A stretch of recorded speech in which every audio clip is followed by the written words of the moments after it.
The necessity of using oils in the Bible and the wine, the first miracle, are very important. Today I want to share with you a story from the Bible which is called the parable of the Good Samaritan. So the guy was speechless.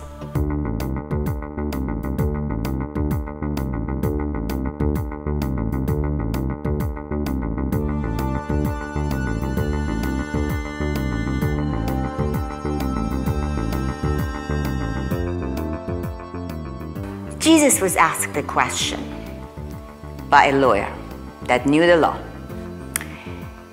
At a time, the law was enforced by the religious people. The religion and the law, they were one and the same that ruled over Israel. So, Jesus was asked by this guy,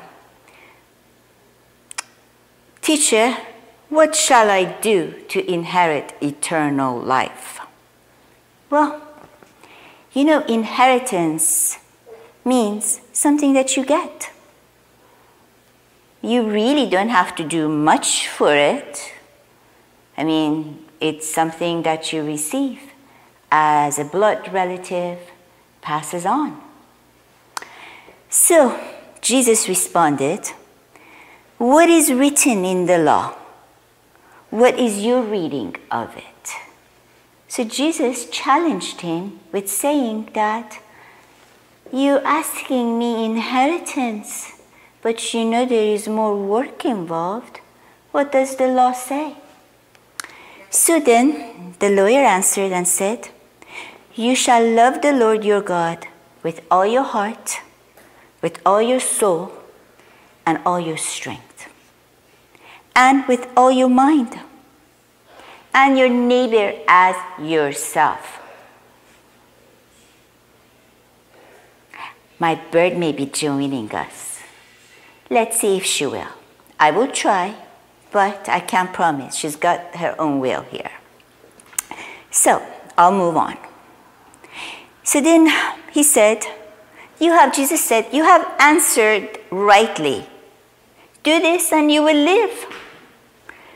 But this guy, wanting to justify himself, said to Jesus, "Really, who is my neighbor?" So Jesus looked at him and said, "Here is a story for you." This is what Jesus said. "A certain man went down from Jerusalem to Jericho. And from one city to another is about 17-mile ride.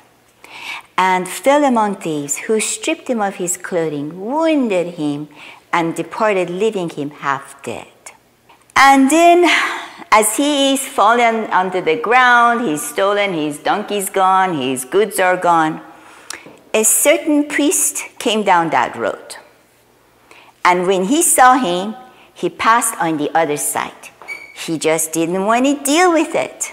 Likewise, a Levite, when he arrived at the place, came and looked and passed by on the other side. Levites are of the tribe of the priest. That, they know all the law, and, they do all the, artifacts for the temple. They tend to the temple. And he also looked to the other side and didn't help the poor guy. Then this Samaritan, as he was journeying, he came and he saw him. He had compassion. So he went to him and bandaged his wounds, pouring in oil and wine, and set him on his own animal, brought him to an inn, to a motel, and took care of him. Oil and wine.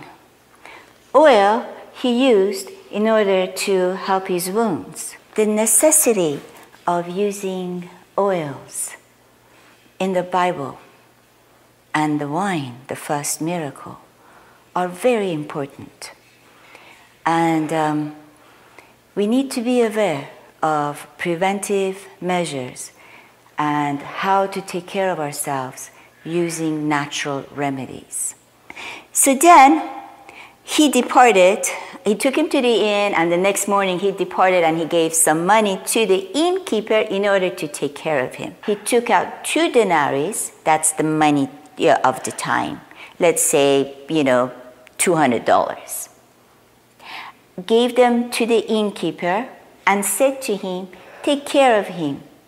And whatever more you spend, when I come again, I will repay you. So what's this story that I am telling you? The beauty of this story of the Good Samaritan is the reversal of the stereotype.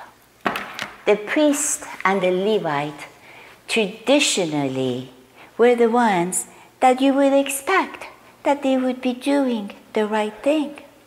The Samaritan was the outcast. He was not part of the religious order. He was not part of their own people. But yet, he was the one that did the good deeds to the man that was in need. So Jesus is describing who our neighbors are to this lawyer. So which of these 3 do you think was neighbor to him who fell among the thieves? Jesus asked. So the guy was speechless. He didn't want to say the Samaritan, he was part of the order of the priests. I mean, what is Jesus saying to him, So then Jesus said, then go and do likewise.